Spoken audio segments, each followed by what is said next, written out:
Hello, welcome to the Journal of Stories podcast. I am your host, Elder Van Cott.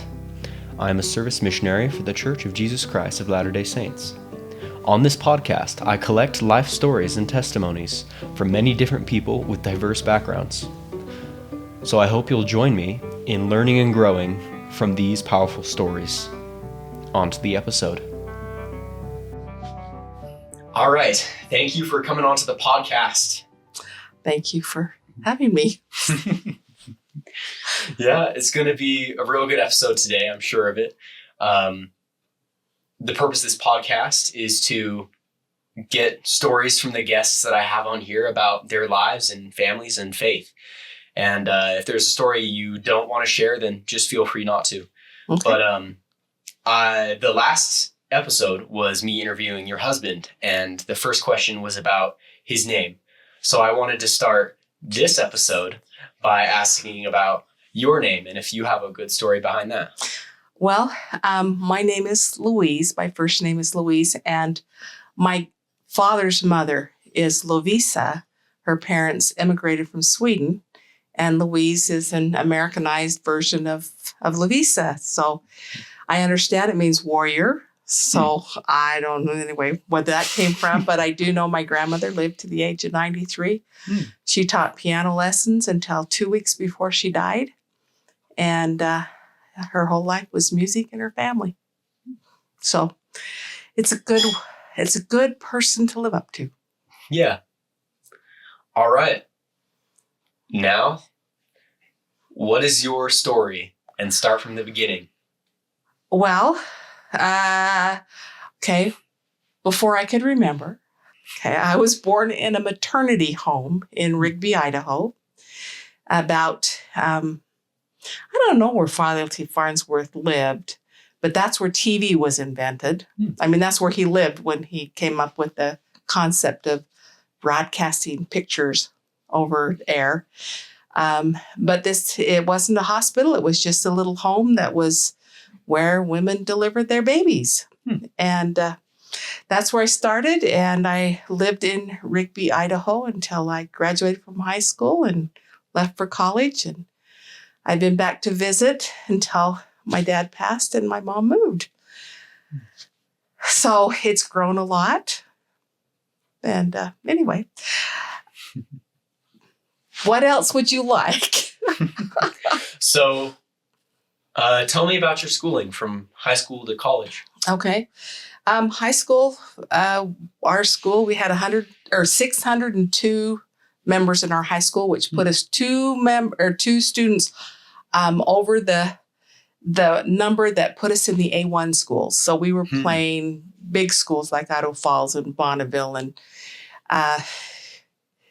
and we did really well. Most of our players I lived in town, but most of our players were farm boys. So they were always in shape. And so they did well on the football field and the basketball court and wrestling. And finally, my senior year, they allowed women or girls to compete. So the first thing that girls were allowed to compete in was track and field. So I did shot put and the mile relay, and I found out how much I wasn't in shape, but it was fun. It was a good thing to do, a good experience. Then I went to BYU to college and studied a couple of different things, but with an emphasis towards medicine, so science. And I didn't graduate in that area, but I had enough of the chemistry and things that I graduated in. Kind of like home economics without the education portion of it. Then I served a mission and came back and got a master's. Well, I went up to BYU, Idaho, which is 13 miles north of Rigby, and did one semester there and found out that they gave me another associate's in English and went back down to the Y. Well, actually, went back down to the Y, and that's where I met Rob. And after he was done with school, then I went back to grad school, and that's my education as far as official education, formal education. But life has been a good tutor. Yeah. Tell me about your mission. I was called to serve in Switzerland, a German-speaking mission. And Switzerland is a very small geographically, borders, but you have a lot of very tall mountains in between. And I learned there that geographic barriers impact language. So every valley had its own distinct dialect. I mean, it wasn't just they pronounced things differently, the syntax and the grammar, and they used different words. That was one challenge in Switzerland. Another one was if you want to do anything in business or government in Switzerland as a Swiss citizen, you have to speak German, French, Italian, and Romanian. And then it helps to speak either Russian or English. And everybody, by the time they're coming out of 6th grade, speak all of those languages. Wow. These kids were just really amazing. But you have this mishmash of languages. So I was more familiar with the German and the French mishmash. So, for example, merci, we all recognize that as French. Vielmal is very German, but a common phrase in Switzerland is merci vielmal. Thank you very much. And a lot of the language was that way. But it was slow. There were we had an elder from Florida and we had one from the Appalachians. And they spoke by Bern, where our temple is. And they call that the Berner Oberland. They spoke it. People thought they were native because they had that southern lilt to their German. And that was fun. But I had 2 French-speaking companions. They were both Swiss natives. But we had an opportunity to actually do more because there was someone who could speak French fluently as well as German. But they didn't go to the MTC. So if you didn't live in the United States, that wasn't your opportunity. So it was good. So I served in Switzerland for 3 months at the beginning of my mission, and then in Germany. Politically, we couldn't stay in the country longer than 3 months in a calendar year. And then in Germany, and then I came back at the end of my mission for 3 months. But during that first period of time, I got there and our current mission president overextended his visa. So he stayed longer than would be required, except our new mission president couldn't get his visa to get in. So he was escorted out of the country. Oh, man. And our APs were the mission presidents for 6 weeks. And Elder Joseph B. Worthland, he was the area president in Germany, and he would fly down every couple of weeks. But I think it was Elder Stewart, no relation, and Elder Marshall. I think they had some pretty sleepless nights as they were taking care of missionaries in Switzerland, Germany, and some of Austria, and taking care of everything. They did a bang-up job. Yeah. I mean, I didn't hear anybody going home. So, anyway, it was great. The members in Switzerland, well, for example, there was a temple dedicated in 1955, but it wasn't until 1987 that there was a stake formed in the area where the temple is. Because in Switzerland, people are pretty well off. There's not abject poverty. I never saw that at all. And they join the church and they're well off enough they want to come to Zion. Well, there are no lines waiting to get from Switzerland to the United States. So you join the church and go to Zion, and it doesn't leave any priesthood left. So anyway, finally in 87, they formed a stake around in Bern. So it was good. I loved the people. They were all good. I never had a door slammed in my face, ever. And we didn't have much opportunity to teach, but we sure did a lot of introducing. And I could say, we're missionaries of the Church of Jesus Christ of Latter-day Saints. And of course, in German, that was the language I learned, and French and Italian and Romanian, Afrikaans and Dutch. And I ended my mission, almost the end of my mission, was in Interlaken, which is the tourist mecca of Europe. And so anybody who was a resident there was gone on vacation, and everybody who was there were there on vacation. So you just had to find which language they spoke, and you pulled out the brochure and gave them just a little bit of information. So it was a mission, a good one for me. So yeah. Any special experiences while you were on your mission? yes. Because of the political things, after our new mission president came in, President Worlton, he invited several of the church apostles, leaders of the church, to come over and help negotiate something. So there was Elder McConkie and Elder Maxwell and Elder Didier. He was a member of the 70. And of course, Elder Worthland, he was a member of the 70 at that point. But so I actually got to fix dinner for them, not as a group, but individually when they came over. But I remember sitting around the dinner table with Elder Maxwell and his wife, and his 2 daughters were there. And he looked at my companion and me and says, "What could we do to help you prepare better to be a missionary?" And I thought, oh my goodness, an apostle is asking me for information. And I learned from that they are sincere when they ask, and they would like to know. I remember my answer was, it would have really been nice to have gone out with sister missionaries just to see what it was all about.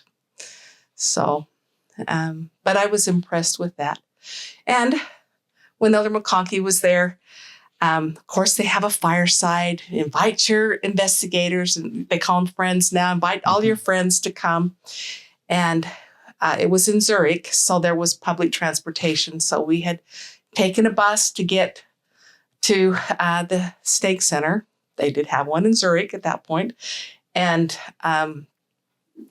we got to the chapel, and I can't remember why we got in the chapel when the building was locked.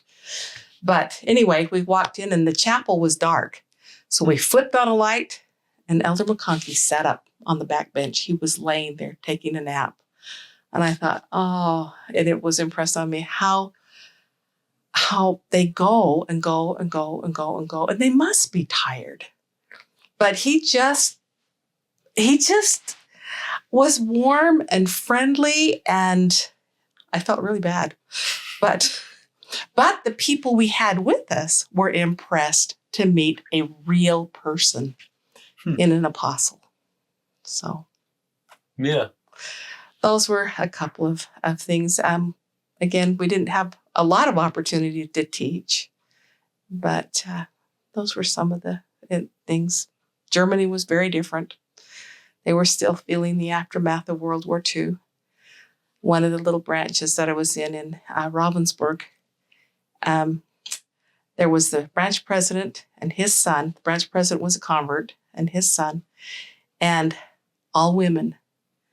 And everybody had lost a husband or a son or a father or a brother. And the men were gone. And these women were faithful. And it was very humbling to be with them. And they would go out of their way to do anything. Now, funny thing in that one. So in Germany, they raise pumpkin to feed pigs. And pumpkins are called Kirby.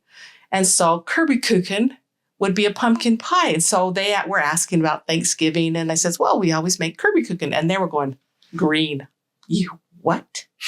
Anyway, so I said, well, it's kind of like a custard. And anyway, the next 2 or 3 days on our stoop, there was pumpkins left there because they wanted us to make pumpkin pie or Kirby Kuchen for their Thanksgiving ward event.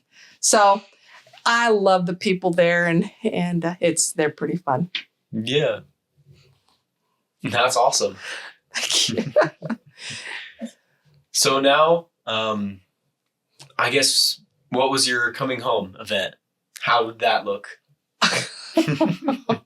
Well, my flight into Chicago missed the connecting flight into Salt Lake, which totally missed any flight that day going into Idaho Falls, which was home.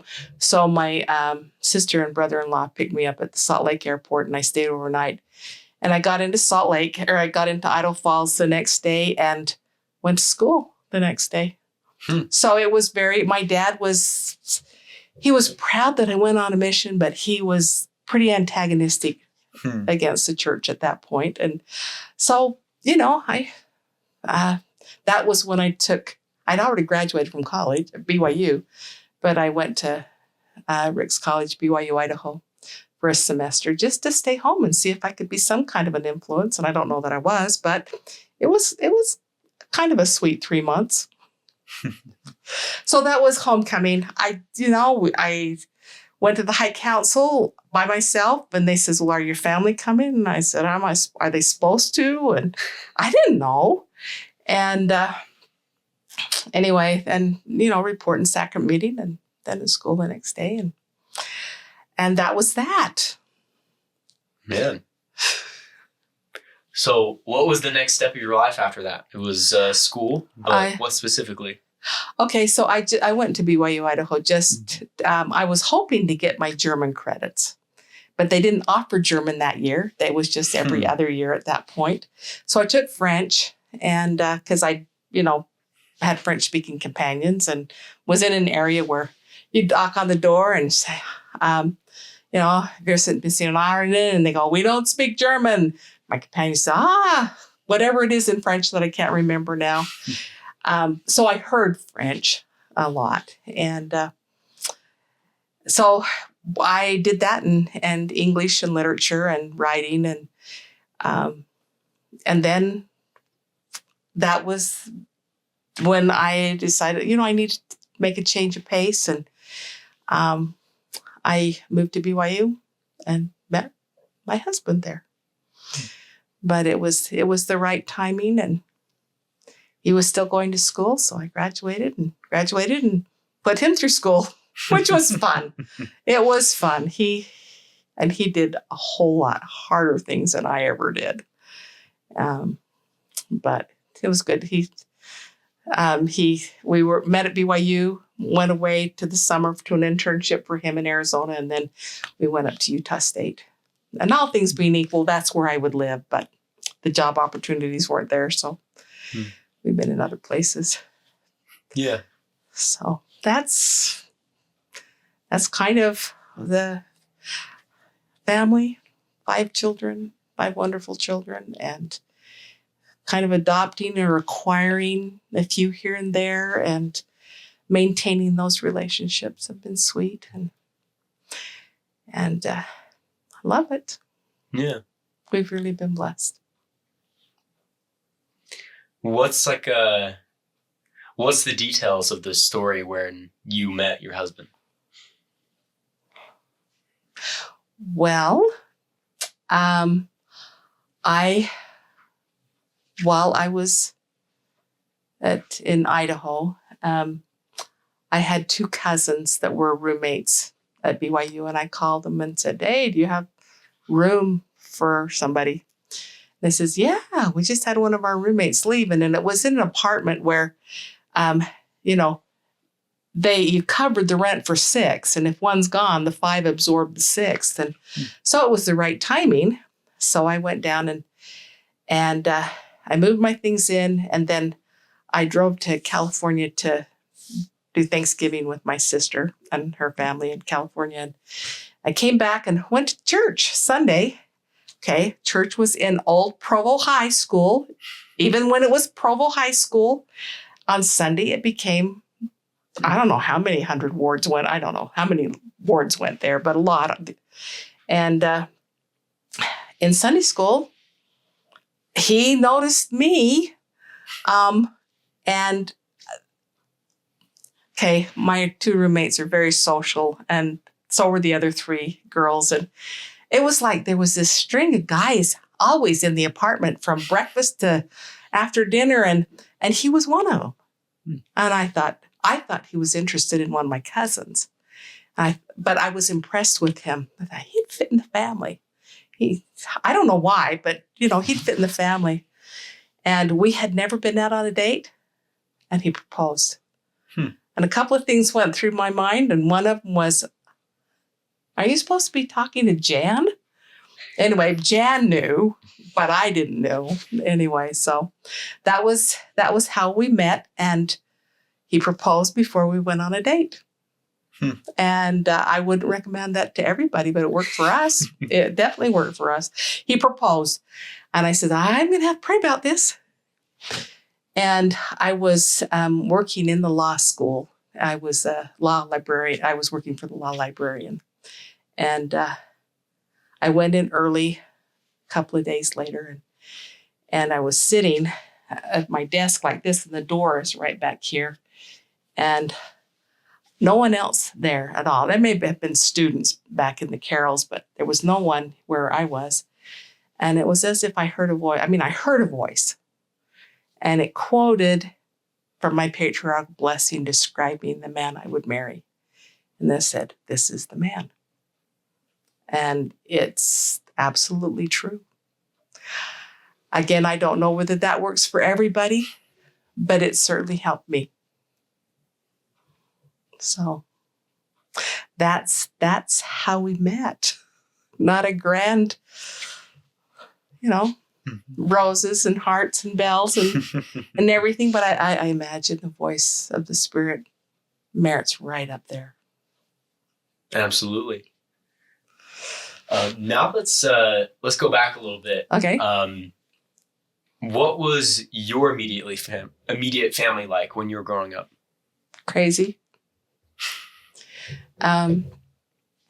My dad is very outgoing, but I am thinking after, things, I think he had dyslexia, but he was way brilliant as far as electronics go. He had a gift for music. He could play any instrument, according to him, except the slide trombone. And I thought, I don't know why that, but he played all strings, all woodwinds, all brass, except the trombone. He played the piano and the organ. And he was into radios and broadcasting. He loved that. My mom was very, very quiet. She wouldn't even pick up the phone to make a phone call. But she was an atomic chemist. So way brilliant, but she didn't like to be in front of a camera. She didn't want to be in front anywhere, but she was a hard worker. Let her wash the dishes. She was a happy camper. How the two of them got together, they clicked somehow. And my dad said once, he said the thing that would hurt him the most is if she pretended to be dumb, just so he felt better. But anyway, he was loud and she was quiet. And I had a brother and sister from my dad's previous marriage. And Ed came and lived with us when he turned high school age. He spent 3 years with us. I was 5. And he was kind of my hero. He was, the high school was being built and they built Studio A, which was the light and sounds. And he would take me on the catwalks up above the auditorium and show me how they hooked up the lights and everything. He took me on his motorcycle. Anyway, I thought every young girl needed a brother like that. And then he went off to the Navy. It was Vietnam time. And they had, I think he said there were 5 naval vessels that left Philadelphia at the same time. 4 of them went to Vietnam and his went to the Middle East. And at that time, the Middle East was not an issue. But at that time, anyway, so that's what he did. And my sister Kay lived with her mom. And I didn't know her so well then, but we have become really close since I've moved down to Utah and we do things together. But then there are 7 of the rest of us. And just in a little teeny tiny house. 5 girls in a bedroom. The boys were on the back porch. And we had a great big garden. As soon as it was warm enough or dry enough, we moved our beds outside. We could breathe. And it was a good way to grow up. Whatever we had was sufficient. We raised a big garden, and we bottled and canned. Grandpa Brady had a apricot tree and a couple of apples and plum. Couldn't grow peaches or cherries up there; it's too cold. But we had a big garden, and I loved being with Grandpa. I loved gardening. I think because that's the only time I had Mom to myself. Nobody else liked to go out and weed, but when she did, I'd go out and we didn't talk, but just being with her was really lovely. I loved that, and I still enjoy gardening a lot. And I don't mind going and gardening and not talking. So, there was a lot of competition. My dad, he was good at kind of pitting us against each other, mostly in positive ways. But we all worked hard and tried to do our best. We wouldn't want to disappoint him. In the summers, we would, whatever we did to earn money, I started babysitting at a very, very young age. I know that family services these days would have a cow, but we would earn our money, and then we could take the bus from Rigby. And okay, so I know this sounds weird when you really put it all together, but we would catch the bus in Idaho Falls and go to Provo. And my dad's former wife, Helen, who to me was Aunt Helen, I didn't know. I didn't realize till I was a teenager that she was my dad's former wife. She'd pick us up. We'd stay overnight at her house, and she'd put us on the Trailway bus on down to Arizona, where we'd stay with Grandpa and Grandma Heaton. And the same coming back. And I love Aunt Helen. And that's where I get to see Kay. And it was good. But so we'd have a couple of weeks with Grandpa and Grandma Heaton. And they lived in a little tiny town called Moccasin, Arizona. And it was part of the United Order, the area where they raised sugar cane for the United Order. And when it was divided up, then Jonathan Heaton was given Moccasin and a little place in Alton. So Alton was where they had the cattle for the dairy, and Moccasin was where they raised the sugar cane. But that's where my mom grew up and became an atomic chemist from a place where they did not have electricity run until 1963. If they needed to have electricity, they had a gas run generator, but the washer was an old washer, and it had a agitator in it, an arm on the side, and this is how you made it move. And my grandpa, he restored Pipe Springs National Monument, and it was a fort that was built just in case Brigham Young had to flee the government. They were awful to him, and he never actually got there. But anyway, the fort was owned by my grandfather's. Well, Jonathan Heaton is his grandpa. So anyway, it was owned by Jonathan, and then it went to Charles and Maggie, and they donated it to the Forest Service. And Grandpa became the first park ranger there. He made $1 a day. Anyway, but he has some great stories about the fort. And we would go down and we just play in the fort. And sometimes we'd help him. There was a couple of ponds, and he made us promise not to get in the ponds, so we didn't. And it was just such a peaceful time. It was so peaceful and so wonderful, and it was not difficult to, keep all your pennies so that you could take the bus. We would never send kids on a bus alone like that. We did go in, 2 of us at a time. But I loved those summers. They were wonderful. Yeah. So, and then we lived next door to my dad's parents. So and Grandma taught piano. So I took piano lessons. Grandpa tried to get me to learn violin, but I just couldn't get the concept of the violin. So my sister learned it. She got his violin. Anyway, that's our family growing up. And we're scattered. I have a brother who's lived in Russia and Canada and Florida. I'm not Florida, Hawaii. And another one lived in Hawaii for a long time.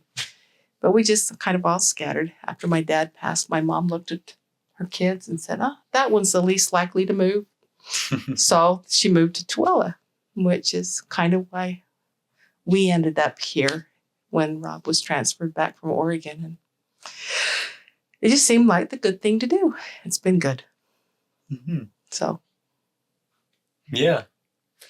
Alrighty. Tell me about some of the best stories you have from when you were raising your family.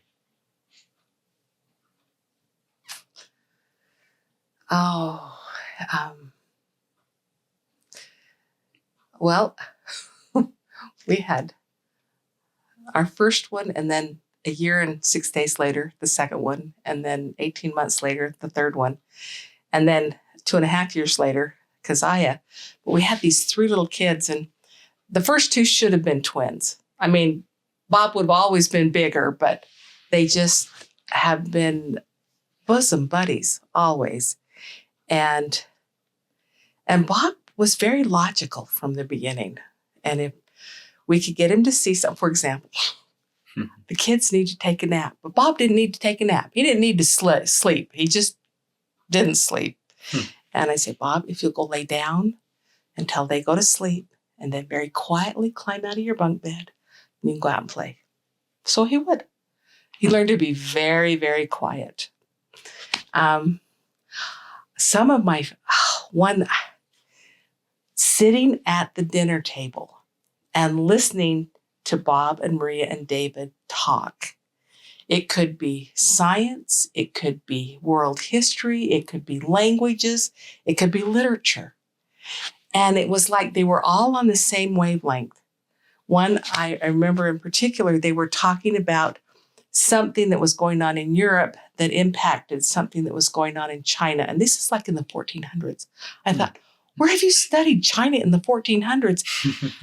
So I had no idea that it was like sitting in front of a college board every night. And it was just fascinating. I just listening to them. One night, somebody asked me, well, do you understand? And I says, I understand the concepts, and that's fine. I just love listening. And so that was fun. And they have been good friends. It's just fun to see what good friends they are. So, and then Keziah, she was born with health issues. And we had 10 rough years until her health kind of turned around. She had pneumonia every year. So we had kind of the mini pharmacy. She had certain steroid and certain things for like asthma type things. And then there was an antibiotic. And so she was on antibiotic A for 10 days and then off for 5. And then antibiotic B for 10 days and off for 5. And we had 4. So she was an infant. So, you had to measure out granules from a capsule or little tiny bits of a liquid. Well, David watched me. And one day I caught him and he had all of them open. He figured out the childproof locks and everything. He had them all open and he was doing his little chemistry thing. I thought, okay, but he didn't taste anything. And I thought, well, okay, I'm not sure what we're going to do. They never got into it again. But kids watch you. So watch what you do when your kids are little. Because he was 2.5 when Keziah was born. So he was about 3.5. Oh, my heavens. Bob would read to the kids at night. I mean, Rob read to the kids all the time. But then we found out Bob read to the kids. And then the girls would go to their room and Maria would tell stories. And the aftermath of that is that Maria has begun to write those stories down, and she's published. There's 5 books up there that she has written and published, and they're all kind of young adult fantasy. And I didn't know. I thought, when did you guys sleep? But anyway, but they're good friends. They're just good friends. They support each other, and 3 of them are married with kids, and 2 of them haven't married yet. And it doesn't matter. They love each other. So, yeah, love the kids. It's kind of interesting to think about them as little kids now that they're adults. And it's like they've always been adults. But they were little kids. They had to go through that. They survived. Said, Bob, you are a survivor. You had to survive us being first-time parents. We learned everything on you. And the testimony that babies come with their own personalities. They come with their own character traits. And you don't get a manual with each child. And as close as they are, their friendships are so sweet and dear. They are different people, and they respond to instruction differently. Different kinds of instruction better than others. So I love them all. Mm-hmm. So, awesome. Anyway. All right. This is a question you might recognize. If time, money, and travel was not an issue, what would you do first? I should be prepared for that one.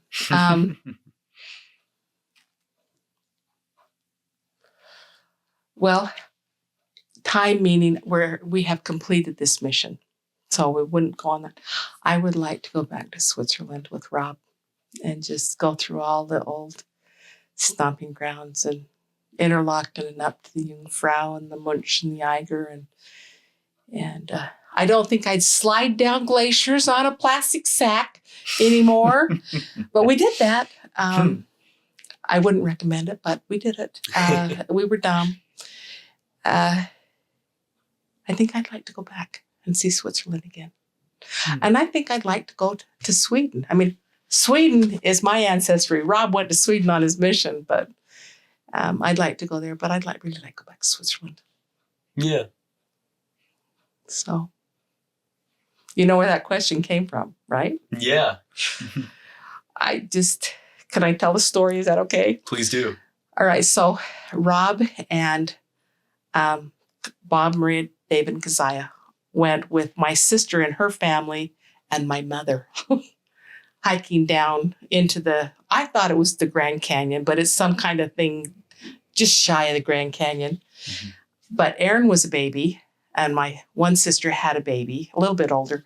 So I kept the kids, and we stayed at Grandma and Grandpa's house while they were gone for a week.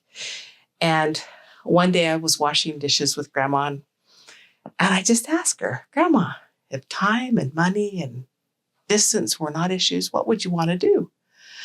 And she thought for a minute, and she says, I'd like to get in a little plane and fly low over the fields of Scotland. I've been told that they look like a patchwork quilt. And I thought that was really, really neat. And later, it occurred to me, my grandmother's blind. At the time we had that conversation, she's blind.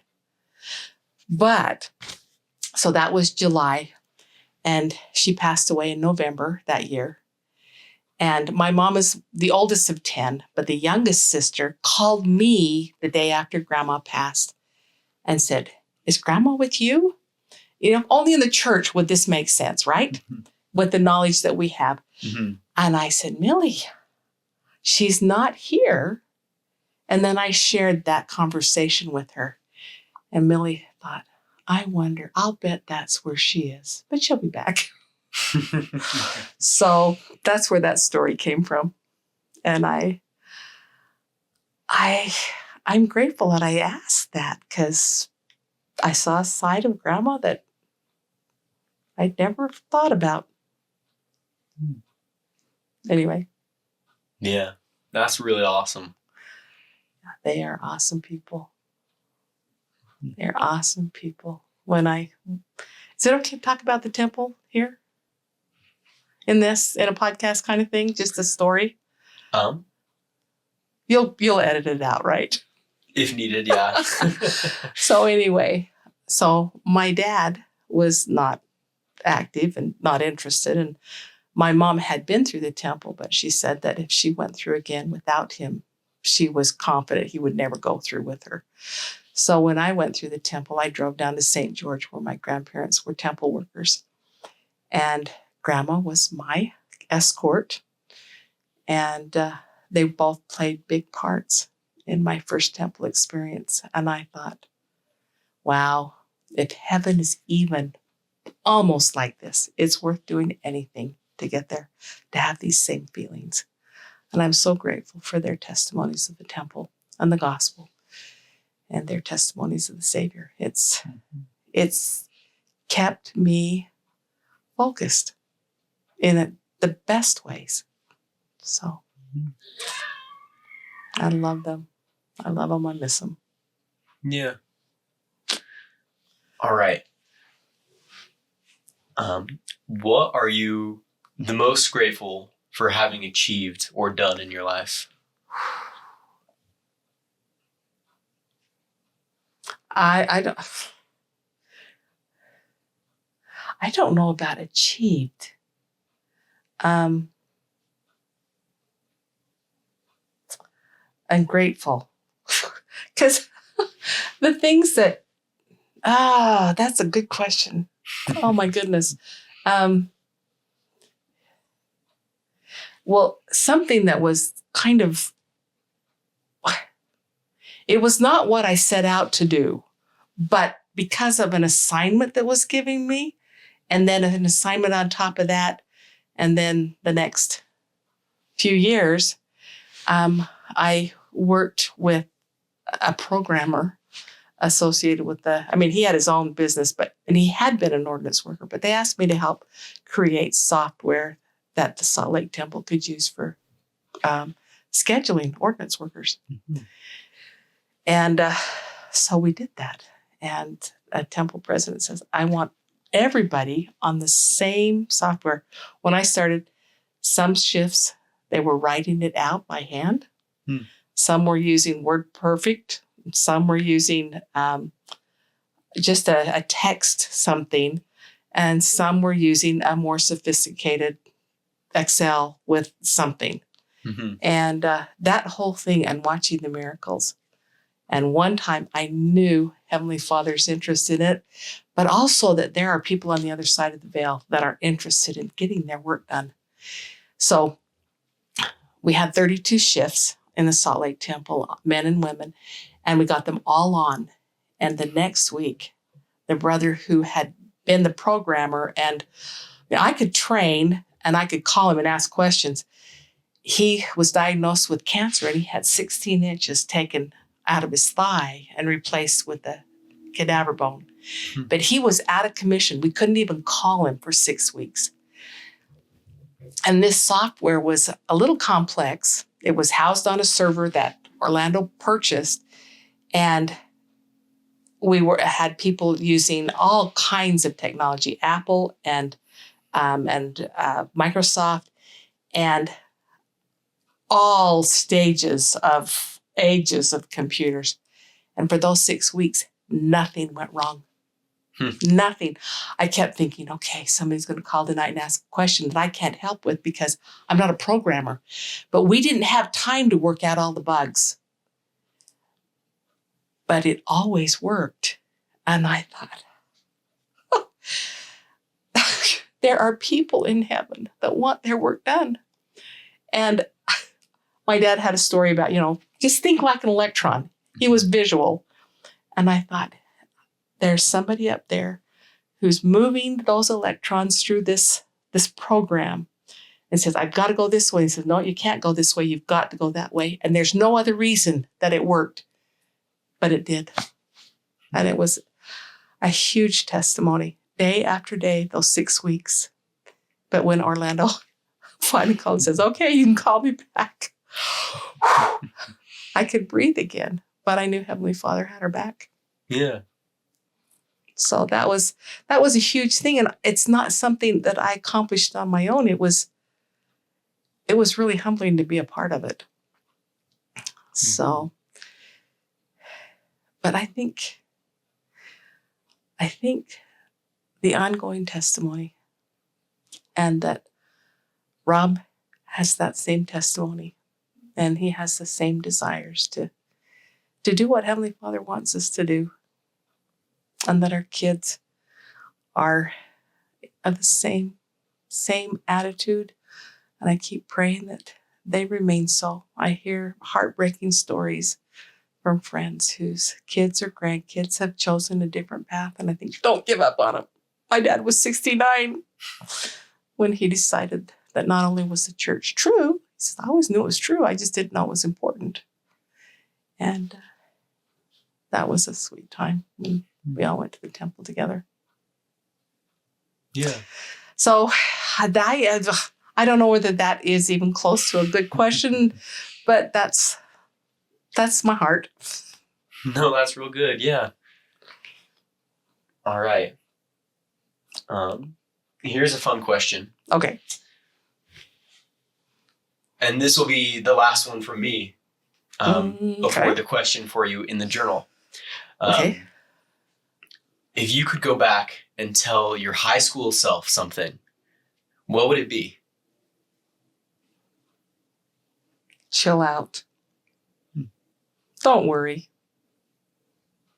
Just things will be okay. But just breathe. Why would you tell him that? I think I worried too much about being enough or being prepared, or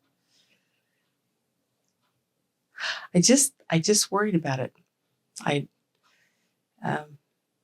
tried to do everything at once, and that's you can't. So Heavenly Father blessed me.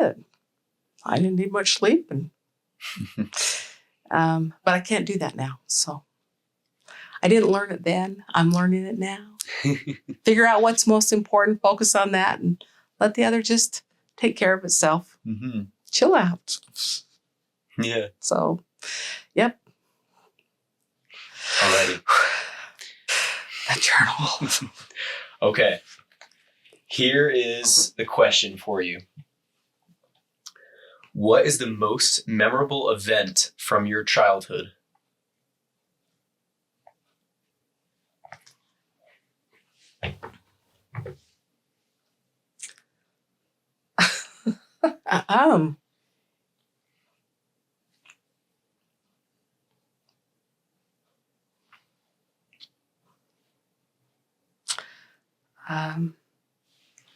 I think it would be weeding the garden with my mom. Having that time, just association.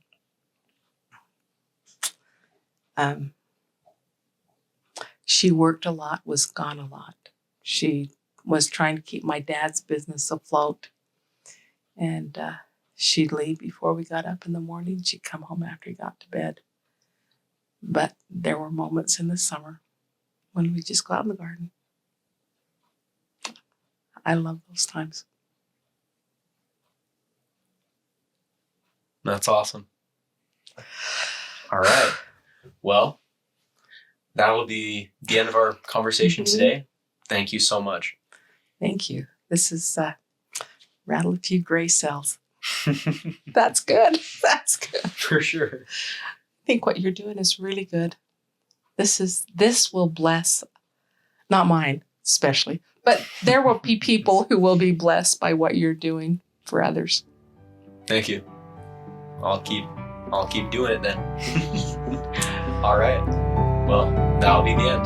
Thank you so much.